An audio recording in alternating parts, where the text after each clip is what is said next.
Jadi jangan mengkerdilkan Islam dengan mengatakan Islam itu agama Arab. Nah yang kedua, mereka katakan Islam itu agama pendatang.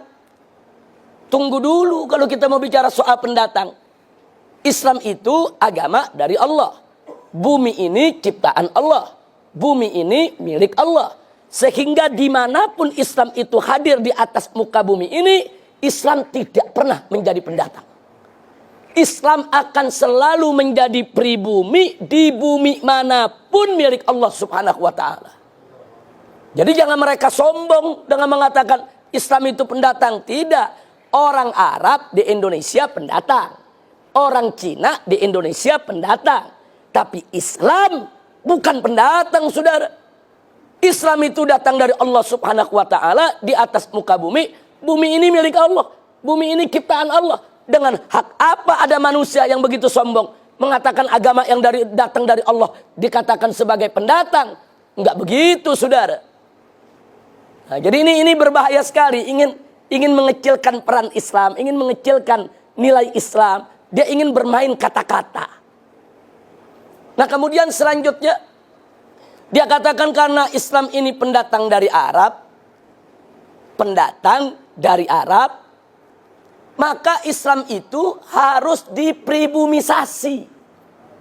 Islam itu harus diindonesiakan. Islam itu harus dinusantarakan. Ini kalimat sangat berbahaya. Loh, kenapa saya katakan berbahaya? Karena dulu Nabi pada saat diutus oleh Allah Subhanahu wa ta'ala pertama kali ke tengah bangsa Arab, bukan untuk mengarabkan Islam, tapi untuk mengislamkan Arab. Jadi jangan dibulak-balik. Nabi nggak pernah mengarabkan Islam, ya ikhwan. Nabi itu dulu tugasnya mengislamkan bangsa Arab dan seluruh suku bangsa di dunia.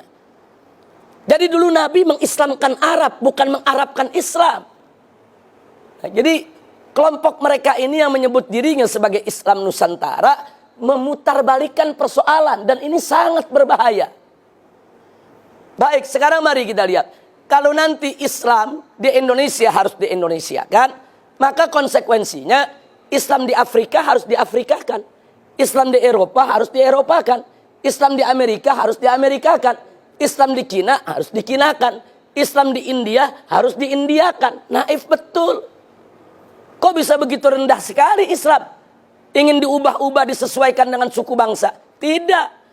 Dulu Nabi alaihi salatu wassalam dan para sahabatnya radhiyallahu ta'ala anhum, dan para tabi'in, para tabi'it tabi'in, serta ulama yang datang setelah mereka, saudara, mereka berjuang menyebarluaskan Islam. Mereka Islamkan Arab, Islamkan Persia, Islamkan India, Islamkan Cina, Islamkan Amerika, Islamkan Eropa, Islamkan Afrika, dan mengislamkan Nusantara.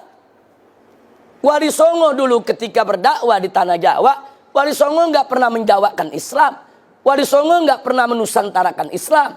Justru Wali Songo mengislamkan tanah Jawa dan mengislamkan Nusantara. Nah ini sengaja saya tekankan karena mereka ingin mengkerdilkan Islam seolah-olah ini cuma urusan orang Arab. Sebetulnya yang mereka mau serang bukan Arab, mereka mau serang Islam.